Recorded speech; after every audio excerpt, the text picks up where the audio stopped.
Hello everyone. My name is Regina Puspita Arza. I'm from BLEMBA 36 MBA ITB Jakarta. Right now I would like to present my insight regarding the electric vehicles market in Indonesia. In this presentation I would like to share my insight about the growth and also the challenges of the market electronics vehicles in Indonesia that we are might phases in the future and also recently. So first is about the introduction. So as we know that Indonesia is the world's largest archipelago nations, which contains around 270 million populations. And also in this slide, it's also presents a both opportunities and also challenges for the EV adoptions. So the focus will be on the EV market size and also the trends and about what is our government initiative and also policies recently, and also the growing recognition of the need for the clean and also sustainable transportation is driving interest and also the momentum right now in Indonesia. So as we can see here, like the government commitment, policies, and also initiative, like EV adoption is a part of Indonesia development's agenda, as we know, and it's committed to providing a clean and also sustainable solutions from the governments, and focus on advanced manufacturing in EVs and also the batteries charging stations. And also our governments make a policy regarding the tax incentive regarding the extra benefits program for the EVs customers, and also the last one is about the infrastructure development support, and also market penetration and consumer trends. So in this part, I would like to share my insight regarding the EVs.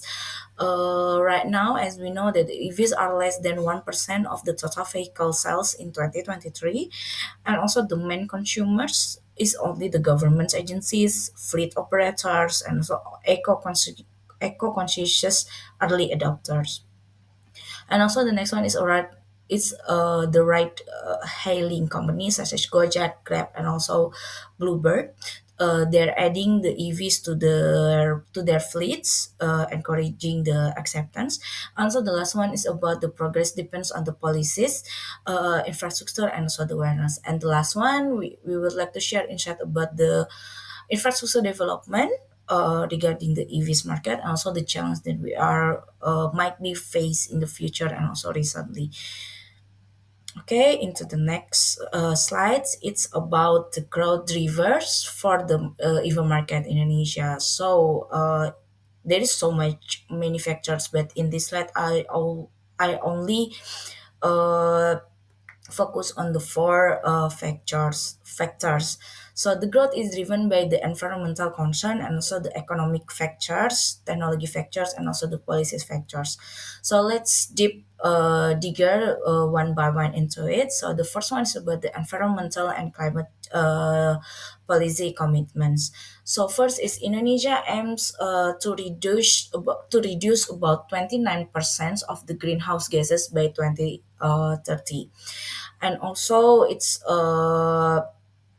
the next one is about transportation accounts for the around 30% of the nation's emissions.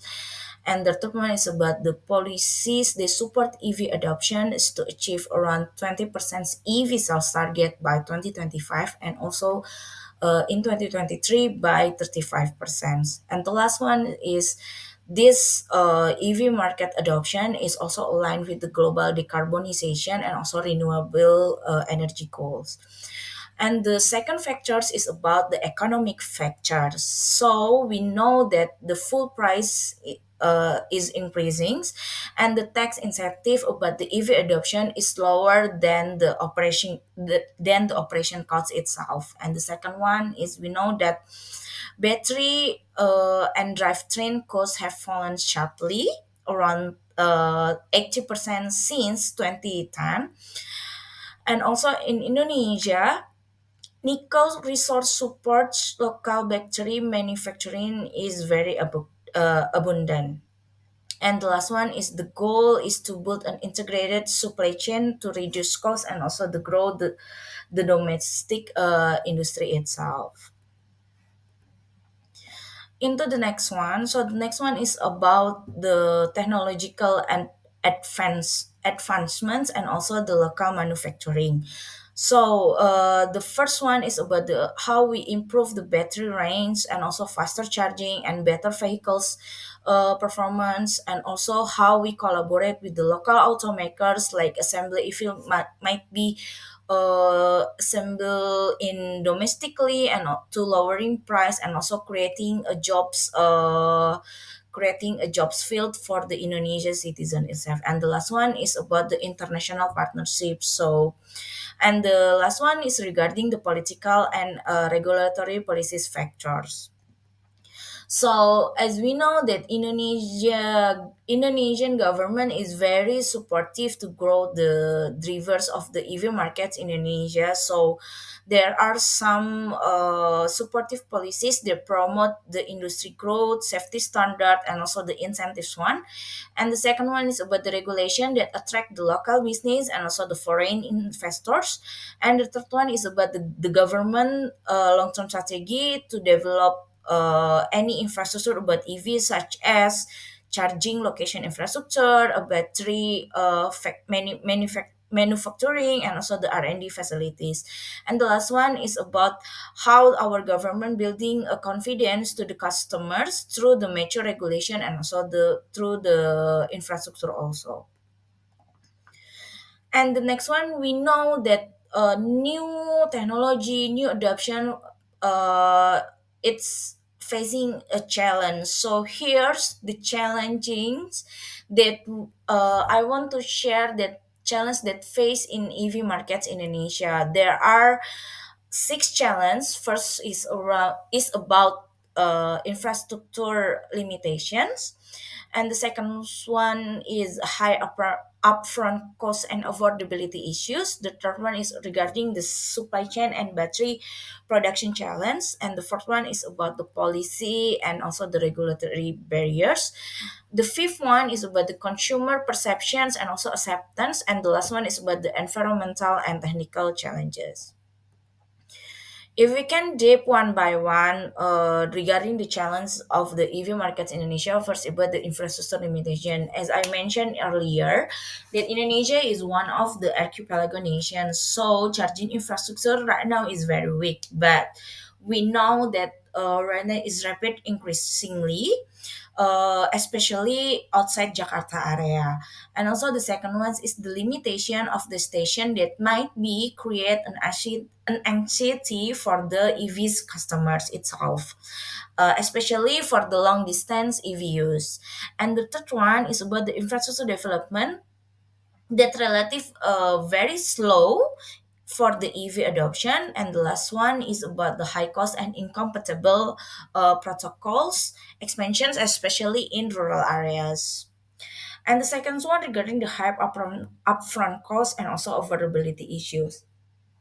If your price is about above 300 million Indonesian rupiahs or around above 20,000 US dollars, making them very unaffordable for many citizens. And the second one, the battery costs are very declining, but still contribute the high to high vehicle prices.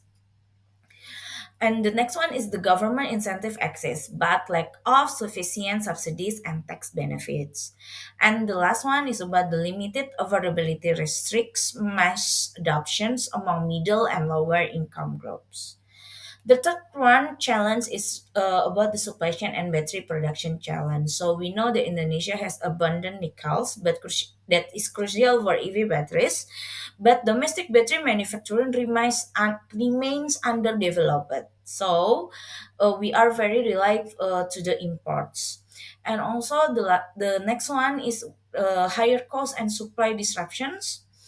And also the last one is about the challenge include the technical hurdles, environment concerns, and workforce skills. Sorry. So the next one is about the policy and regulatory barriers. So we know that inconsistent policies create an uncertainty and reduce the business confidence itself. So fragmented regulations growth with regional enforcement issues. And the next one is different import tariffs and taxes across the region cause many confusions. And the last one is about the need unified national policy to promote the EV adoption. And also the fifth factors is about consumer perception and acceptance. Many Indonesians see EVs are costly and unfit for the local condition itself, and also the concerns about the battery endurance, about the charging stations, and also the overall dependability. Lack of EVs models tailored for Indonesian itself, so it needs to customers need to be believed by the test drive, but it's very limitations. And also the last one is about the traditional vehicles or engine vehicles preferences slow down acceptance. The last factors is about the environmental and technical challenges. So we might know that battery production and disposal pose environmental issues, and so nickel mining impacts social and environmental sustainability. The next one is use of fossil fuels for charging reduce EVs environmental benefits. And the last one is about the early stage of the renewable energy infrastructure for clean charging. The next one is about the government policies and regulatory environment for EV in Indonesia. So as we know that EV development is vital to Indonesia's sustainability and also to the industrial goals. So multiple policies has been created to support the EV adoption and also infrastructure and also the manufacturing itself. So for the example, like making Indonesia 4.0 in 2022, focus on EVs and also focus on the batteries technology. And the next one is about the electric vehicles roadmap 2020, which targeting 20% of EV sales by 2025. So the first policies that I want to share here is regarding the fiscal incentives and also the tax policies. So Indonesian government plan to reduce the import duties on EV components by lowering the price, which is it's already done. Lower luxury tax rates are introduced for EVs. Policies face challenge regional disparities and inconsistent implementation. Yes, it is. And also the last one is about the ongoing efforts, which is vehicle rebates and reduce the registration fees. The next one is about the infrastructure development policies. So national EV charging infrastructure program set a target to make like a 10,000 charging station before 2025. But public-private partnership accelerate the deployment and also standardize the connectors and safety protocols to improve the interoperability and also to increase the trust of the consumers. So in the future, the strategic plans that I would like to share here is first is about the Making Indonesia 4.0 aims for all Indonesia to become an EV manufacturing hub. So targeting like 800 EVs produced annually by 2030, building domestic battery factories using a nickel resource, and also Indonesia EV industry development plan until 2030, tracked by FDI, and which we need to encourage the innovations also.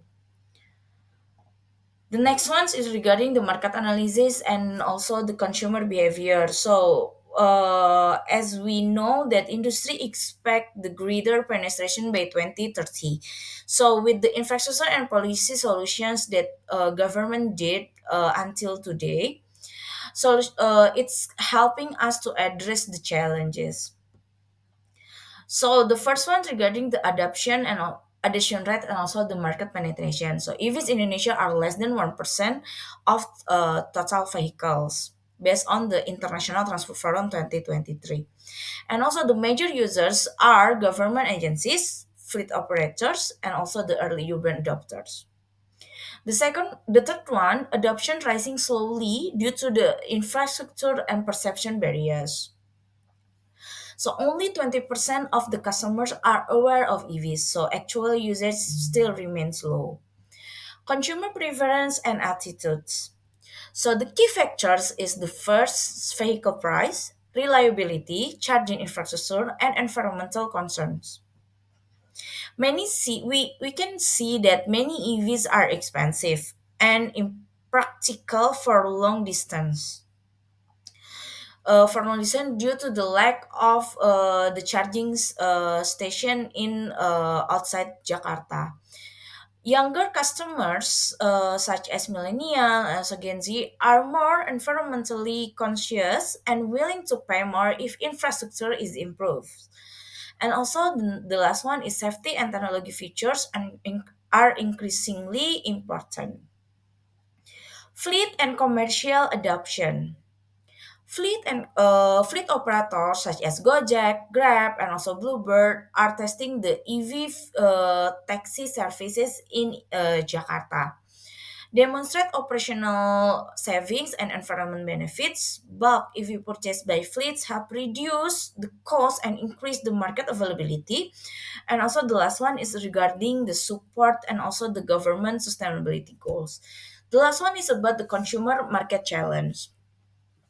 So high upfront costs and limited charging facilities, it's really relevant to the growth. And also domestic EV models are scarce. And also the next one is consumer education needed to dispel maintenance and performance myths. And the last one is about the policy support. So like such as subsidized, tax rebates, infrastructure is critical to shift preferences. Next one is I would like to share some of the case studies of successful EV initiatives in Indonesia. So actually Indonesia can become a regional electric mobility leader by leveraging these initiatives. So with the collaboration, innovation, and government support can drive a success to approach to adopt the EV markets in Indonesia actually. A multi-strategy approach is necessary for sustainability EV growth in Indonesia. So here's some case study. There are some case study that, for example, for the successful EV initiatives in Indonesia. First is about Gojek's EV fleet program. The second one is about the Toyota Astra Motor. So they assemble the Kijang Innova EV. As we know that in Indonesia, family car is very important and it's very like the MPV for the design also.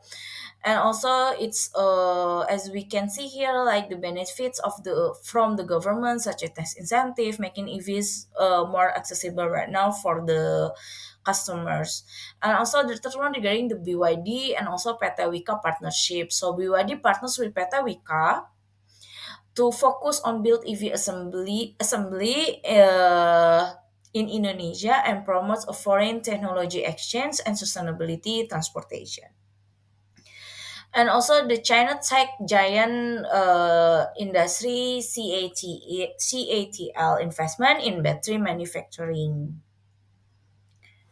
Okay, next one is how is the future of the EVs itself in Indonesia? So first is why EVs are the future because EV market are expected to grow significantly, of course. And also for the prediction, EVs could reach like 10 until 15% of the new car sales by 2030.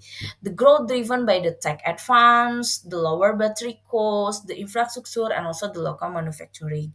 And also the opportunities that we can deploy is regarding this one is about the foreign investment to our country and also renewable energy and why are EVs are important first, Indonesian vehicles reserve support local battery manufacturing. Second, urban middle income consumers and fleets are increasingly interested. The third one, strong international partnership accelerate ecosystem development. And the last one, integration of renewable enhance the EV environmental benefits. But what is the really main challenge and what is the strategic recommendation for each stakeholder itself? So Indonesia is positioned for substantial EV growth with the right policies, infrastructures, and also collaboration. The main challenge, of course, is infrastructure gaps and need urgent resolutions. The second one is the ongoing government incentive necessary to lower consumer costs. The third one is supply chain resiliencies must be improved. And the last one is about the clear policies and regulations are essential for investor confidence. So there are three strategy recommendations divided by the stakeholders. First is the strategy recommendation for policymakers. So first one is increase the financial incentives, subsidize and also tax rebates. The second one is develop a comprehensive and regionally consistent EV policy framework. The third one is invest nationwide in charging infrastructure, especially in the rural and also intercity area. The fourth one is about the support local EV and battery manufacturing with incentive. And the last one is promote renewable energy to power EV charging sustainability.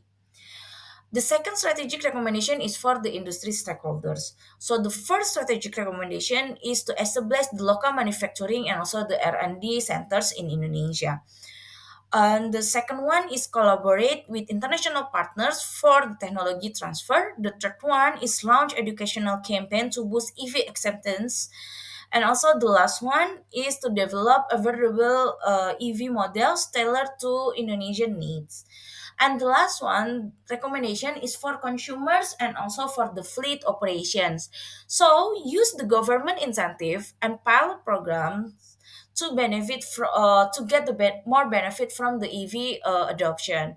The second one is engage with the showroom to try and also to test drive the EVs vehicles.